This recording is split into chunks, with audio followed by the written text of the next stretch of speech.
Good afternoon, everybody. My name is Lauri Järvilehto. For the next 10 minutes, I would love to talk a little about fun learning. About 3.5 years ago, we started investigating with the gaming company Rovio whether learning could be fun. It turns out the result of the research, which is published in my book Learning is Fun and was translated recently into Finnish as well, called Hauskan oppimisen vallankumous.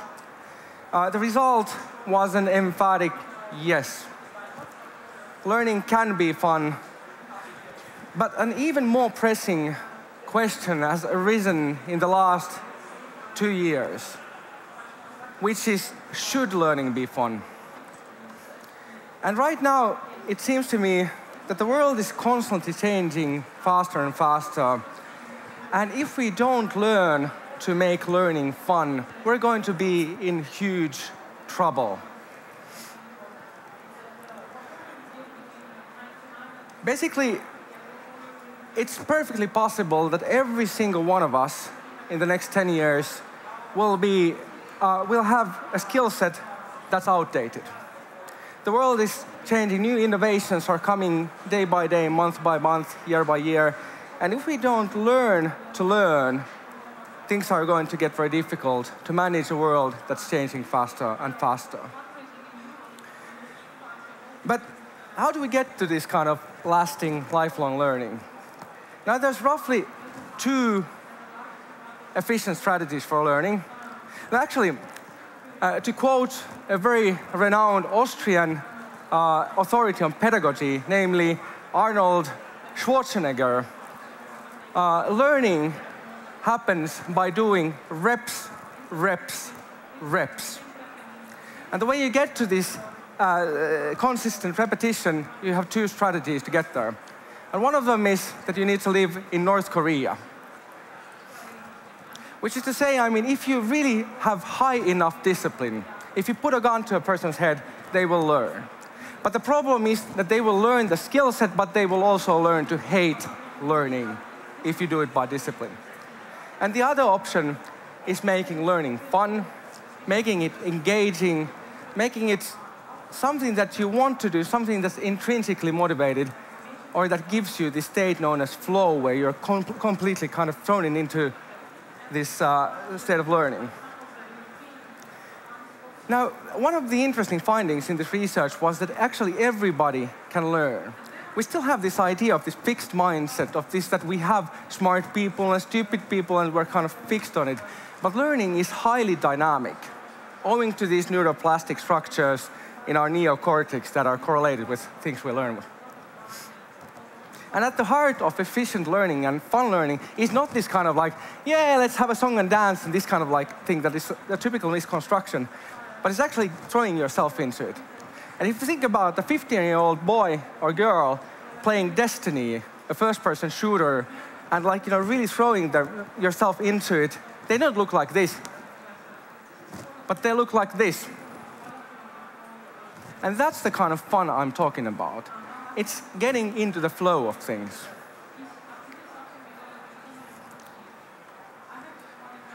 This is Paavo.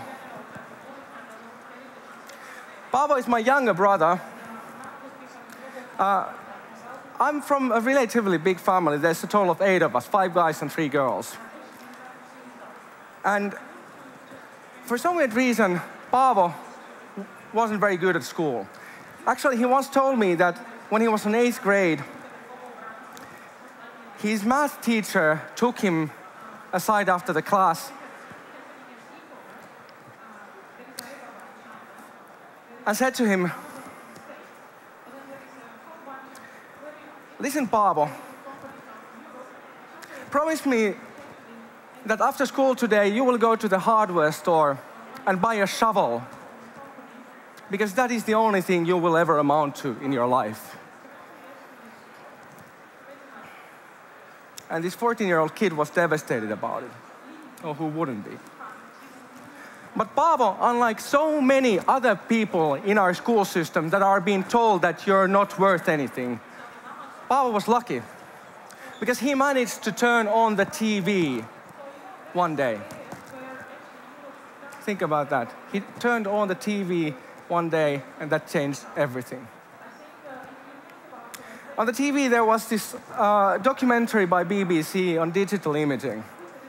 And my younger brother was glued to the TV set, and he pulled it all in.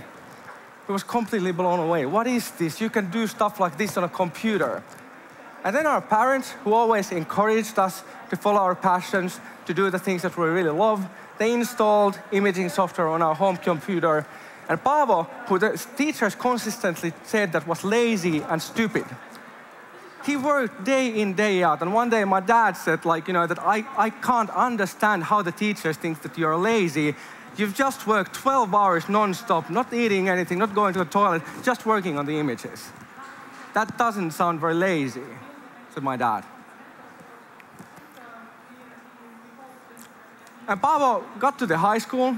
After high school, he founded this small company.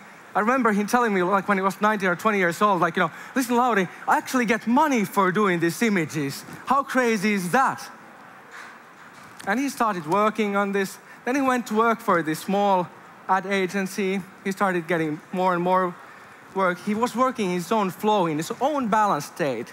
Flow is the balance between skills and challenge. And he kept getting better.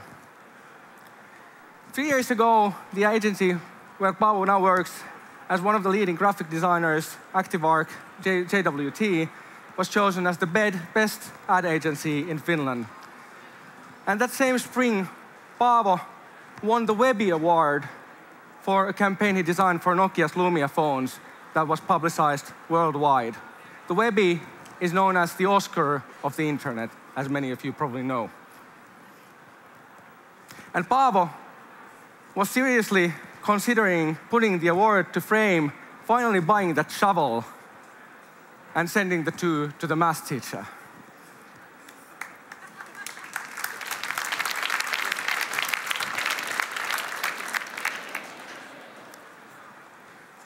My younger brother was lucky. He turned on the TV one day and he found his flow.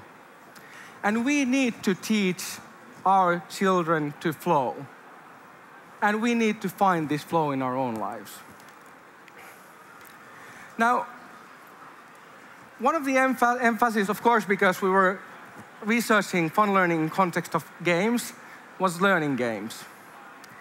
And when we started this project, I got this press release from CERN, the Center for Nuclear Research in Switzerland. And it said that CERN, together with Rovio, will teach children quantum physics. And I was, as a researcher, you need to be critical and maybe sometimes a bit cynical. And I was a bit skeptical. Seriously, quantum physics to little children with Angry Birds.